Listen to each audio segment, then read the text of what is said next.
ask you, first of all, I know you're annoyed about the penalty. Just tell me your take on it. To be honest, I think any word towards that is just a waste of time for everyone. The problem is that I cannot share my opinion about it because I might get penalized also, so it's better not to speak about it. Max Verstappen has been treated unfairly since the day he put on that Red Bull suit. Let's be honest, no one's ever really taken him seriously unless he's winning. But in yesterday's 2025 Saudi Arabian Grand Prix, things officially went off the rails. Press conference, he was actually quite forthcoming on other areas, but he didn't want to get drawn into this penalty discussion. He got hit with a not-so-fair 5-second penalty that snatched the win right out of his hands. Just 5 seconds. And guess what? His picture-perfect team had nothing useful to offer. And if you don't know what exactly happened in yesterday's race, let me spell it out for you. He crossed the line just 2.8 seconds behind Oscar Piastri. Oscar Piastri storms to victory in the Saudi Arabian Grand Prix to claim the lead in the Drivers' Championship. But thanks to a 5-second time penalty, that second-place finish didn't just sting. It started a full-blown war with the FIA. Now here's where it gets interesting. Max clearly had something to say about it. As Max Verstappen is left furious after receiving a 5-second time penalty for an incident at the very first corner with the race winner. In fact, he made it very clear that he couldn't be too honest with his thoughts. In every interview, he gave the same line. The problem is that I cannot share my opinion about it because I might get penalized also, so it's better not to speak about it. I think it's better not to talk about it. Anything I say or try to say about it, it might get me in trouble. Well, it's obvious Max knows better than anyone what happens when he opens his mouth around FIA microphones. After Singapore last year, where one press conference rant got him slapped with community service, he's not about to give them another reason to come knocking. He, again, was naturally asked about it initially by Tom Clarkson, the host, and also by the written media in attendance. He again refused to elaborate, and basically he said, look, if I say anything, I'm going to get criticized here. So instead of fireworks, we got silence, and not the calm kind. This was controlled, boiling, and very deliberate. We talked about it a lot, and last year, this year, different kind of rules. So that's also not the problem. But honestly, this is also not my problem, to be honest. Now, if you're wondering why he's acting like he's under surveillance, the answer is simple. The FIA has made sure that even a slight criticism can get you hit with a penalty for moral injury, or whatever term they're using this month. Max was not happy. A very, very short Parc Fermé interview with David the Coulthard, who came on the podcast recently as well. He wasn't happy, didn't really want to talk about it. Helmut Marko also. It's all a bit ridiculous, but it works. Because Max, of all people, didn't even try to argue this one. Not publicly, not even a hint. That alone should tell you how tightly the FIA is holding the leash. The Maxes, of course, had the inside line into the first corner. Max opted, of course, to bail out, jumped across the chicane, came back on in the lead, and in the end, a 5-second time penalty for leaving the circuit and gaining an advantage. Lost the lead, of course. But don't worry. If Max couldn't talk, Red Bull definitely could.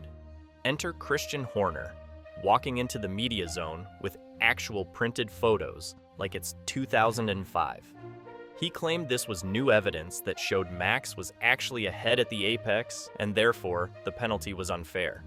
Basically, Horner was trying to argue that Oscar should have given Max space.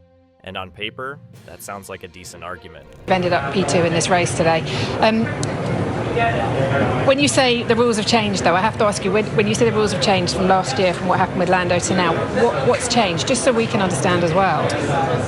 Let's get the paperwork. Honestly, whatever. I mean, it's all written down. Except it wasn't. The stewards took one look at those photos and immediately dismissed them. According to them, the evidence Horner brought in wasn't even from the crucial moment. It showed what happened after Max had already run wide. In simple terms, Red Bull brought in the wrong receipts. You can try to spin it however you want, but if your big defense is based on something that happened after the incident, then you've already lost the argument. You can go and appeal. Can you say No, anything to us? it's not in my interest. The only thing that is in my interest is now looking forward to go home. All right. So what did Red Bull do after that? Nothing. They didn't appeal. They didn't request a right of review. They just dropped it. Why? Because they knew there was no way to overturn it. The ruling was unanimous. The data, the onboard footage, the marshalling system, all of it backed the penalty. There was nowhere left to go with it. And let's be honest, dragging it further would have only made them look worse. The stewards reviewed positioning, marshalling, system data, video, timing, telemetry, and in-car video evidence, and determined that car 81, Oscar Piastri, had its front axle at least alongside the mirror of car 1. But the real story here isn't the 5 seconds.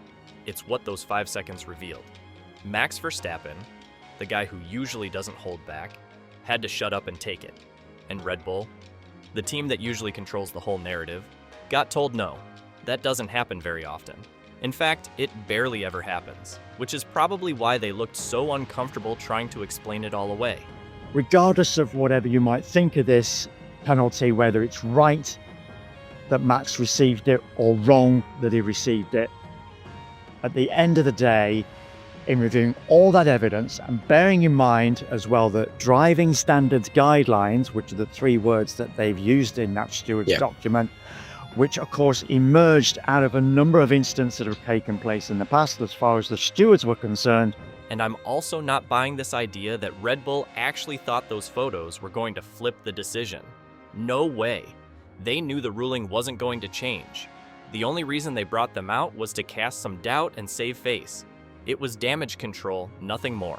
Piastri made a great start from the front row and pulled alongside him. And in basic terms, he was down the inside and gone. Max tried to go around the outside, ran off the track and's gone. They tried to flip the conversation from Max broke the rule to maybe the rule was unclear. But even that didn't work because everyone knew the truth. Oscar did everything by the book, and Max didn't give the place back. Stewards weren't happy with what they saw. They felt Oscar had fulfilled the criteria he needed to. Max had done what he shouldn't have done. Let's talk about the part of this entire Saudi Arabian Grand Prix mess that's not getting enough attention. The rulebook that no one's allowed to read. No, seriously. The penalty that ruined Max Verstappen's race was based on a set of guidelines that aren't public, not in the International Sporting Code, not in any driver briefing notes, just quietly sitting in FIA hands, with everyone else expected to just magically follow along. A little bit more of the front right corner of Piastri's car. And Red Bull argues, Horner argued, that what this showed is that Verstappen was not only alongside Piastri, but ahead at the point that Piastri was at the apex of the corner. I think the stewards disagree exactly on the positioning. The stewards didn't make this up on the fly. They referenced 4 very specific criteria, and all tied to a confidential FIA document to justify the penalty. And if you're wondering why Oscar Piastri got the green light while Max got slapped, here's what those 4 criteria were. 1. The attacking car must be at least alongside Oscar was. In fact, the FIA's official stewards report states, word for word, that Oscar's front axle was at least alongside Max's mirror at the apex. That's the first box ticked. Verstappen had done enough to be owed space, and they felt that Piastri had crowded Verstappen out rather than Verstappen, voluntarily going off track or choosing. 2. The overtaking car must be fully under control. Oscar didn't lock up, didn't overshoot, didn't run Max wide. In other words, no chaos. 3. You can't force your rival off the track. Oscar didn't. Max went wide by himself, overcooked the corner, and then made no attempt to give the position back. And the final piece, the attacking car must stay within track limits. Oscar did. Every single part of his car stayed within bounds at turn 1. So there you go. 4 criteria. 4 out of 4. Clean pass, no gray area. But here's the part that makes it ridiculous. These criteria aren't in the published FIA documents. Fans don't see them. Teams only hear about them when someone gets penalized. It's like being tested on questions that were never in the study guide. But the Red Bull position is unsurprisingly firm in Verstappen's favour. We've seen this plenty of times before. And it's not even speculation. Multiple F1 journalists have confirmed that this driving standards guideline document is real, and real secret. It was brought up explicitly in the post-race breakdown from Racing News 365, where Nick Golding read directly from the steward's ruling, citing these very 4 points. Now, Red Bull doesn't agree with this, and actually I was at Christian Horner's media session and Christian came out armed with evidence. He's done this a couple of times before, and this time it was actually new evidence. It was a printed image of a different camera that hadn't been available at the time. There was an onboard. When even Christian Horner is left waving around printed photos, hoping someone sees things his way, you know you've lost control of the conversation. Because how exactly do you appeal to something that's not in the official regulations? The stewards didn't just watch a replay and make a guess. They used telemetry, marshalling system data, in-car video, and timing data to build a case against Max. And that's important. Saw that onboard footage as Red Bull felt that it showed something different and they wanted to get clarity from that. So I think the intention is to have that discussion, but they seem to feel it would be forlorn to go down the right of review. Because they weren't swayed by perception. They had numbers, and every single one of those numbers pointed to Oscar being within the limit and Max gaining an advantage by going off track. The stewards were clear.